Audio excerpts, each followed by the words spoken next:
La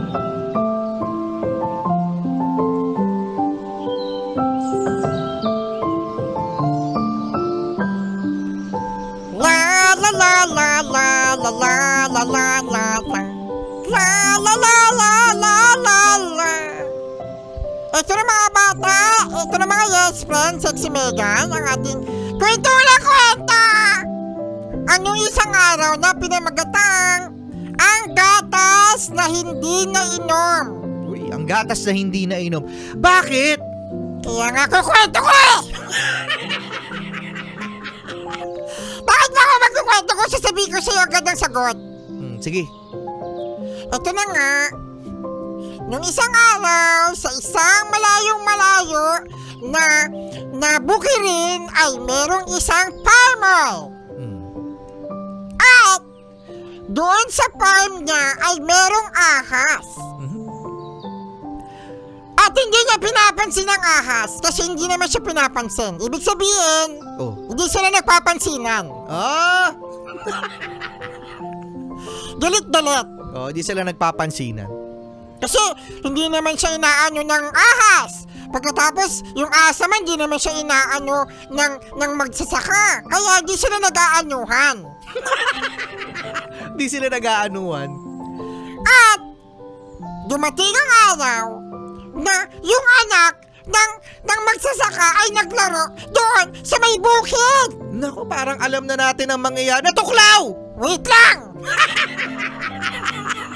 Wala pa tayo doon! Wala pa tayo.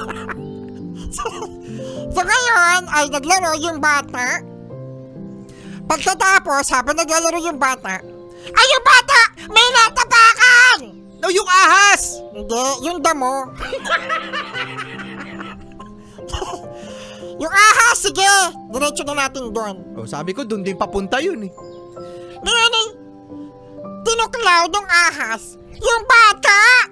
Naku, yung bata! Yung bata! Uy, alam nyo ba mga yes friend na ang ahas ay hindi naman talaga yan aatake. Ang ahas mga yes friend ay umaatake dahil sila ay nadidisturb sa kanilang lugar. Hindi rin. Ang ahas umaatake yan kasi gutom. Oo nga. Sabi ko nga. So ngayon, hindi natuklaw ng ahas yung bata. Sabi ng bata, Daddy!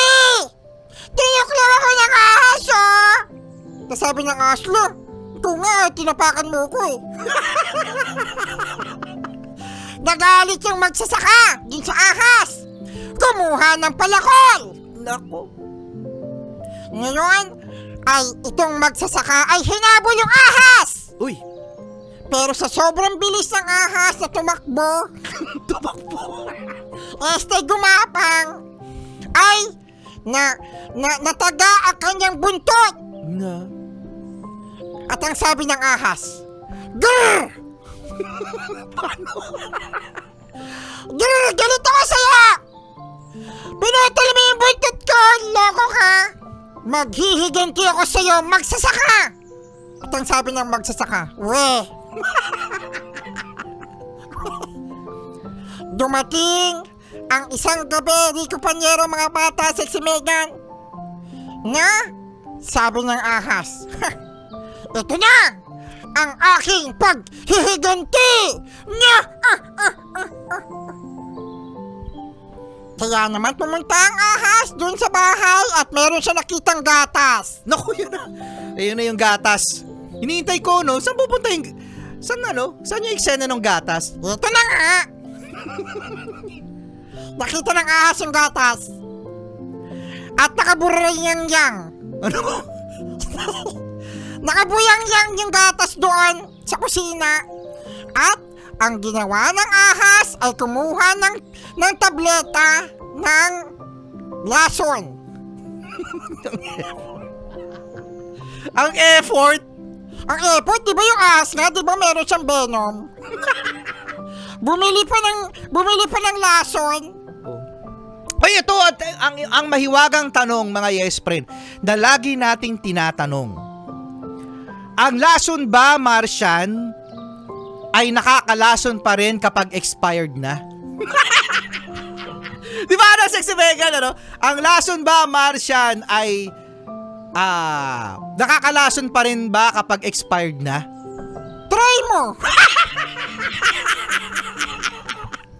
Try nyo! Balik ko dyan! Sino magta-try para mapatunayan? Naku, expired na yung lason. May malalason pa. Di ko alam yan. Ngayon, Hindi mo na sinagot. ngayon, ay itong ahas nakita yung gatas at nilagyan niya ng lason. Sabi niya, ha, ikaw magsasaka, yari ka bukas. Bubula yung bibig mo. Bubula yung bibig mo. Kinabukasan, nagmamatsak ang ahas. At nakita niya na kinuha ng magsasaka yung gatas. Nilagyan niya yun ng asukal. Tamis. Loko, no? Tamisan ng gatas, nilagyan pa ng asukal, diabetes. Diabetes. Namatay siya dahil sa diabetes. Hindi sa lason. Ito kasi, Oh. nung nakita na ng ahas na iinumin ng magsasaka yung gatas, aba, dali-daling pumunta yung ahas doon sa magsasaka. Bakit? Sabi ng ahas, wait! Huwag mong inumin yan!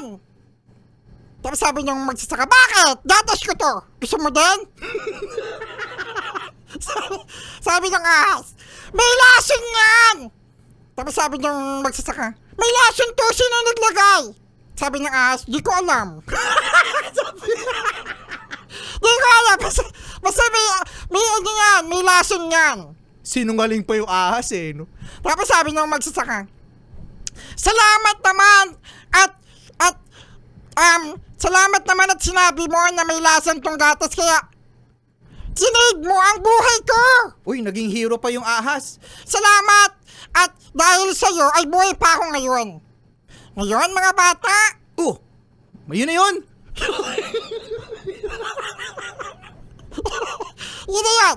Kaya mga bata at si Megan, ang aral dyan, ay di wait lang, meron pa pala kasunod. Oh, tignan mo, sabi ko sa'yo eh. Kasi overtime na tayo eh. sabi ng magsasaka, bakit mo ako sinave? Sabi ng ahas kasi, kapag ininom mo yan at namatay ka, ang mangyayari, ako yung suspect. Ay, Sasabihin ng mga kamag-anak, yung ahas yung naglason dyan.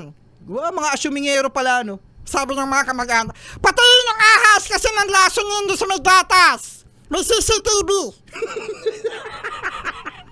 Kaya, hindi na ako nagiganti sa'yo kasi ako naman yung hahantingin eh. Oh, ganun. Na-realize din ng ahas na mali ang... Magigante. Kaya mga bata, huwag kayong magigante kasi kapag nagigante kayo, bala kayo. Sexy Megan na mga Yaspen! Oh, yun lang pala yun, walang kwenta. Yeah. Chillax naman na!